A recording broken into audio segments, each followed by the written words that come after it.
Hey everyone, this is Chris, MTGO's Rex Dart, and continuing in this week's Show and Tell series, where we're covering the decks of the Legacy Tribal Wars format as they are played in the Tribal Apocalypse Player Run event every Saturday on Magic the Gathering Online. And here we have the first place list from this past week's event. And this was an endangered event, and so you have to use small, relatively lesser played tribes. And one of the ones that I'd long wondered about whether it might have a lot of potential here is Spellshaper.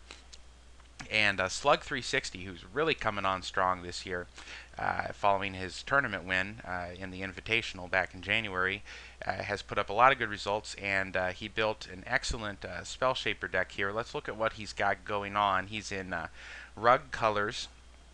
And the basic idea is that all of these spell shapers, and I'll just load up one just for an example, they require you to spend some amount of mana, and then they give you some effect when you discard a card. So in essence, it turns any card in your hand into the effect that you want. So this one here, the effect is basically turning any card in your hand into a Llanowar elf. And this one turns any card into your hand into a ping, and this one does an unsummon, and so on and so on.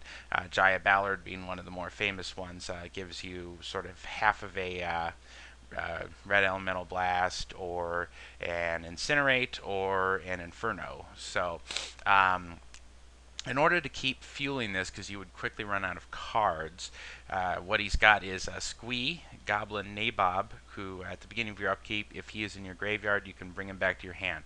So if you've got Squee in hand, you can basically get one free activation of any of these spell shapers that you want that turn by discarding Squee, and then you'll get him back and you can do it again the next turn. Alternatively, he is gone with a theme of miracles here. He's got 3 Temporal Masteries, 2 Bonfire of the Damned, and a Devastation Tide. And not only can he use the Brainstorm to set up these miracles, he can also discard them with a Spell Shaper and then set them up by using Noxious Revival, which puts a card from the graveyard on top of its owner's library, so he can get some value out of the discard effect by using that interaction as well.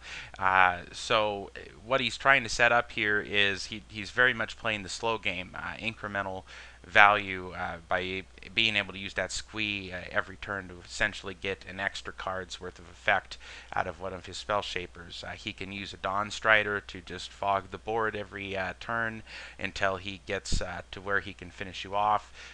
It was very interesting to see Chandra Ablaze used here. Chandra Ablaze can discard Squee and do 4 damage to a creature or player every turn, ticking up. His deck isn't really built to use the -7 at all, but I suppose there could be corner cases where you might want to use the -2. But in general, he's just ticking her up every turn and using her as a finisher in this deck. So he can also use Jaya Ballard to do damage directly to the opponent's face that way, and or finish them off with the Inferno, whatever ends up being necessary. And I will quickly mention, I do mention this in the video, the presence of a couple copies of Bonfire. This is a card that I am fully expecting come fall when it rotates out and it comes down to what I would expect to be the neighborhood of 4 or 5 ticks. I think you're going to start seeing a lot more of this in Legacy Tribal Wars, because Brainstorm is very highly played in this format, and Brainstorm setting up Bonfire of the Damned is going to be a house in a creature format like Tribal Wars is. So I think you're going to see a lot of Bonfire coming up. Up until now, its price has kept it, I think, out of a lot of the decks that otherwise would run it. So stay tuned to see probably a lot of Bonfire later this year.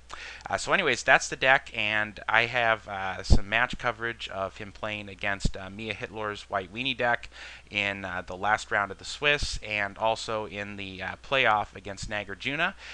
So that'll be it for my deck techs this week, and then I've just got replays with my live commentary, which will be following this. So thank you very much for joining me this week, and stay tuned for those replays.